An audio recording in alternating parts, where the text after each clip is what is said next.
लक्ष्मण सुग्रीव संवाद। श्री रामचंद्र जी की आज्ञा पाकर सदैव बड़े भाई के हित में लगे रहने वाले लक्ष्मण क्रुद्ध होकर किष्किंधा की ओर चले। मार्ग के वृक्षों को बलपूर्वक गिराते हुए, पर्वत शिखरों को उठाकर फेंकते हुए, नगर की ऊंची ऊंची अट्टालिकाओं से सुशोभित बाजारों और चौराहों को पार कर वे सुग्रीव के राज प्रसाद में जा पहुँचे। लक्ष्मण को अत्यंत क्रोधित देखकर सुग्रीव के सुबट भयभीत होकर इधर उधर भागने लगे। लक्ष्मण सीधे सुग्रीव के रनिवास में पहुँचे। वहाँ से मृदंग की ताल के साथ कोकिल कंठी कामिनियों के गायनों के स्वर निकल रहा था।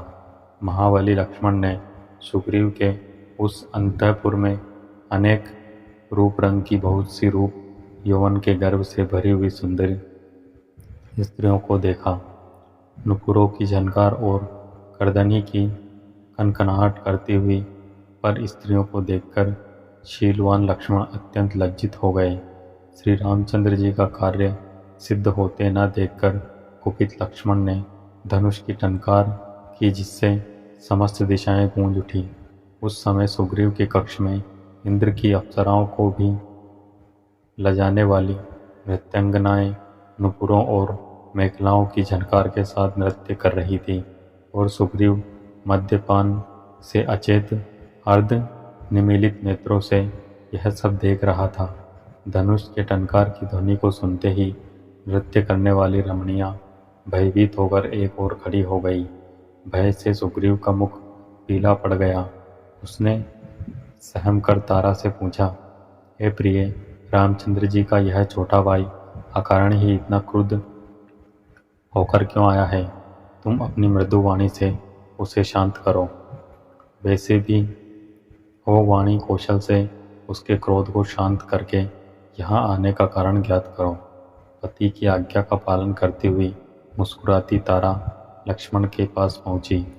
अपने सम्मुख सुंदर युवती को पाकर ब्रह्मचारी लक्ष्मण ने अपने क्रोध को नियंत्रित किया और अपनी दृष्टि झुका ली। लक्ष्मण को दृष्टि झुकाए देखकर तारा का भय कुछ कम हुआ। तारा मृदुवाणी में बोली, हे रघुकुल श्रेष्ठ, आपके इस क्रोध का क्या कारण है? क्या हमसे कोई अपराध हुआ है?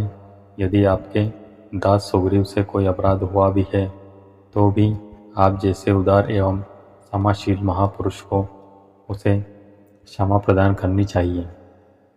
वे आपके सेवक हैं, कृतज्ञ नहीं हैं, और न ही वे कपटी एवं मिथ्यावादी हैं। आपके उपकार को वे सदा स्मरण करते रहते हैं और आप दोनों भाइयों का ही गुणगान करते रहते हैं। श्री रामचंद्र की कृपा से ही उन्होंने अपने राज्य को, रूमा को और मुझे प्राप्त किया है। भारी दुख के बाद सुख मिलने के कारण उनसे कुछ भूल हो गई है और वे आपके दर्शन न कर सके। आप तो जानते हैं कि विश्वामित्र जैसे महामुनि भी घृताची नामक अप्सरा पर मुग्ध होकर 10 वर्ष तक उसके साथ रमण करते रहे थे। फिर सुग्रीव तो एक साधारण व्यक्ति है। हे राघव, मैं हाथ जोड़कर प्रार्थना करती हूँ कि आप उन्हें क्षमा कर दें। मैं आपको विश्वास दिलाती हूँ कि वे श्री रामचंद्र जी के कार्य के लिए राज्य का सुख मुझे, रोमा को और अंगद को भी छोड़ देंगे, और जब तक जनक दुलारी सीता जी को श्री रामचंद्र जी से नहीं मिला देंगे तब तक शांति से नहीं बैठेंगे। वानरों के सरदारों को बुलाने के लिए दूत भेजे जा चुके हैं। आज ही वे सब लोग आने वाले हैं। उन सब को लेकर वे आज ही सीतापति के पास आएंगे। आप क्रोध त्याग कर मेरी बात पर विश्वास करें। मैं कभी मिथ्या भाषण नहीं करती। तारा के वाक्यों में शांत होकर लक्ष्मण सुग्रीव के पास पहुँचे। लक्ष्मण के पहुँचते ही सुग्रीव अपने आसन से उठकर खड़ा हो गया। उसके एक ओर रूमा और दूसरी ओर तारा थी। लक्ष्मण ने क्रुद्ध होकर कहा, हे वानरराज, संसार जितेंद्रिय, दयालु और कृतज्ञ राजा का ही सम्मान करता है। जो किसी मनुष्य को सहायता देने का वचन देकर भी उसकी सहायता नहीं करता, उसे आत्महत्या जैसा महापाप लगता है। शास्त्रों में गौघाती, चोर और अपना व्रत भंग करने वाले के लिए तो प्रायश्चित का प्रावधान है, परंतु कृतज्ञता के पाप का कोई प्रायश्चित नहीं बताया गया है, तो उसे अनंत काल तक नरक की यातनाएं भोगनी पड़ती है। रामचंद्र जी ने तुम्हारे साथ जो उपकार किया है उसे भुला देना तुम्हारे लिए उचित नहीं है। इसलिए सुग्रीव, अब तुम्हें उस वचन का पालन करना चाहिए जो तुमने उन्हें दिया है। लक्ष्मण की बात सुनकर सुग्रीव अत्यंत नम्रता के साथ बोला, हे रघुकुल तिलक, श्री रामचंद्र जी की दया से ही मैंने अपना खोया हुआ राज्य फिर से पाया है। इसलिए उनके इस महान उपकार को मैं जीवन भर नहीं भूल सकता।